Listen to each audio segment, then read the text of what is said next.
Ẹ káàárọ̀ o, a kí gbogbo àwọn èèyàn wa nílé lóko, ojú òní tì wá. A kí i pé ẹ kú wíkẹ́ndì yìí ní agbára Ọlọ́run. A ò ní rí wàhálà pẹ̀lú àṣẹ Èdùmàrè. Tèmi ní tòótọ́ bàbá confam JP. Mo tún fẹ́ fi dá yín lójú gbogbo ẹ̀yin èèyàn wa pátá nílé lóko.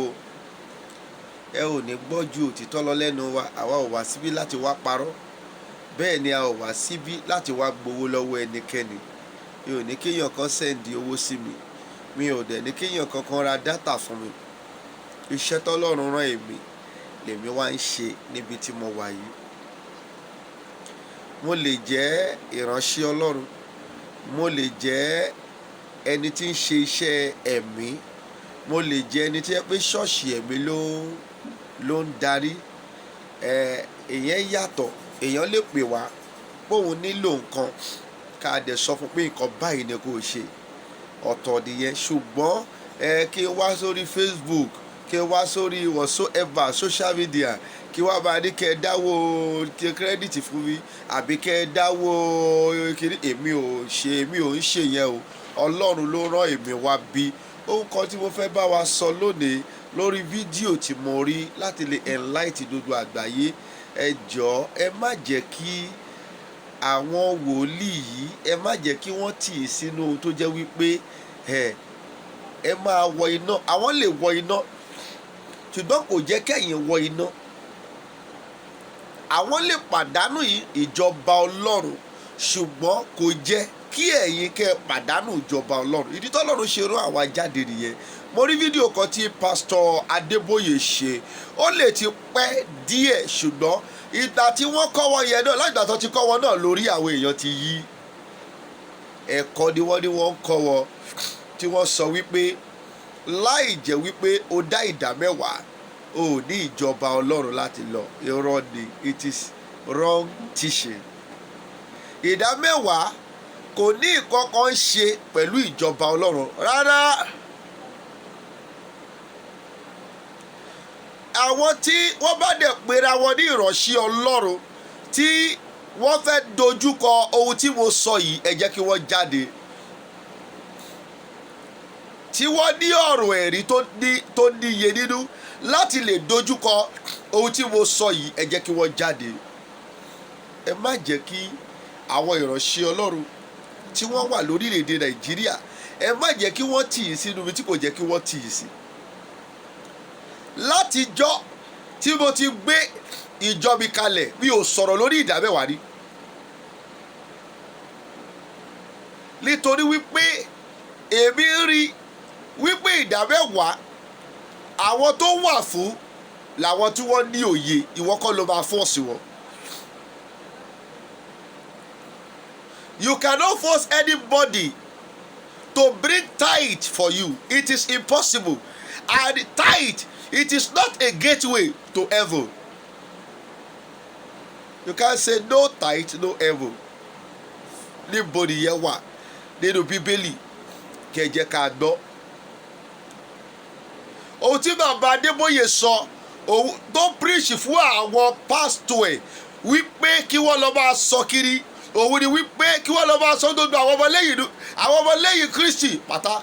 Òun ni pé láì jẹ́ pé wọ́n sọ ìdá mẹ́wàá, wọn ò ní ìjọba Ọlọ́run tí wọ́n lọ. Ohun tó preach fún wọn nìyẹn.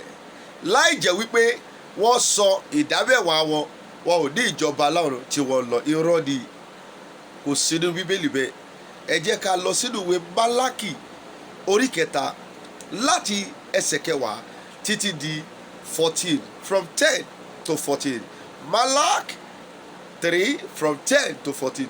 Ohun tó Olúwa sọ bẹ́ẹ̀ ni wípé bí o bá sọ ìdá mẹ́wàá tó o sọ, wàá ní ìbùkún sí kò ju yẹn lọ.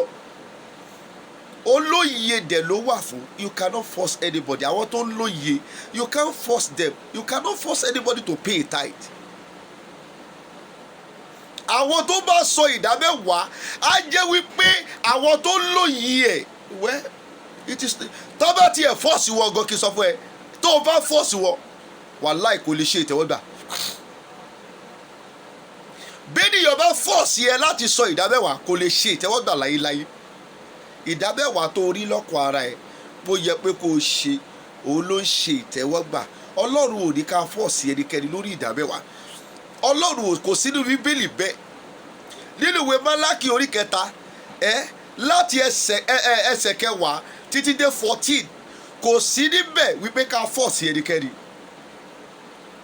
O tó wà bẹ́ẹ̀ ni pé tó bá jẹ́ olóye ènìyàn tó jẹ́ olóye kò dìgbà tó bá sọ fún ẹ kó o sọ o ò lè fọ́ọ̀sì ẹ.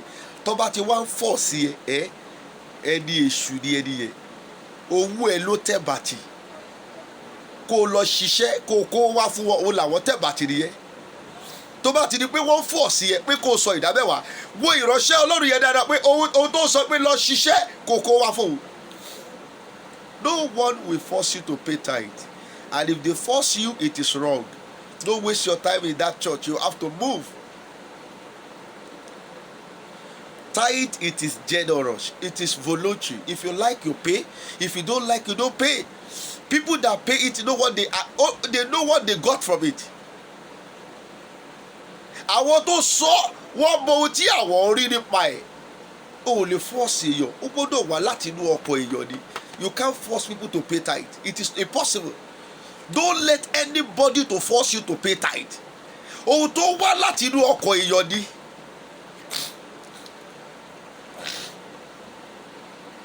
Tó wá láti inú ọkàn èèyàn ni. But no one will force you to pay the tithe. So therefore, ohun tí Olúwa ní kí n sọ fún yín nìyẹn. Ẹ gbé yẹ̀wò dáadáa gbogbo ẹ̀yẹ èèyàn wa pátá nílé lóko. Ẹ bá jẹ́ gbogbo ṣọ́ọ̀ṣì tẹ́ bá ń lọ tó wá ń ti táìtì sí yín lọ́rùn tó ní ó di dandan tètè ẹ̀ bá ti sọ ìwọ̀ ìjọba Ọlọ́run irọ́ ni. It is not a criteria to heaven. Oúnjẹ tí wòlíì yẹn fẹ́ jẹ ló wá kiri. Oúnjẹ tó fẹ́ jẹ ló wá kiri. Ẹ bá jẹ́ kí wọ́n sọ bẹ́ẹ̀ látẹnu bàbá Adébóyè lè ti jáde bá àtàṣì fídíò yẹn ẹ̀yẹ ṣí àìdọ́dọ̀ wọn.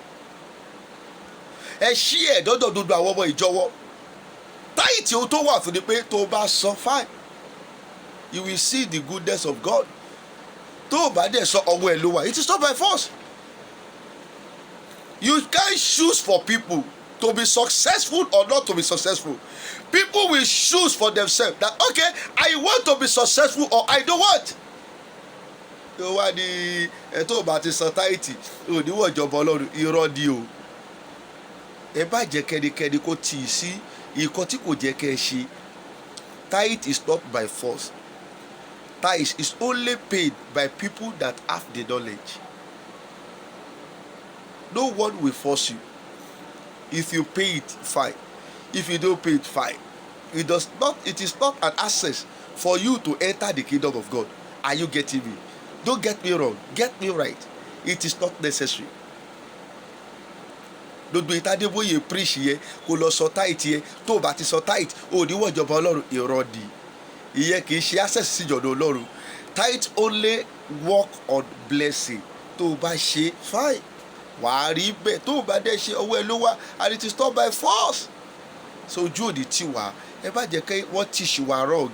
Go and read the book of Malak 3 from 10 to 14. Ibẹ̀ ló wà kó kọjá bẹ̀. Tó bá tún ní ikọ̀ bí tó yàtọ̀ sí ẹ jẹ́ kí wọ́n gbé jáde ojú òní tí keep on sharing. God bless you.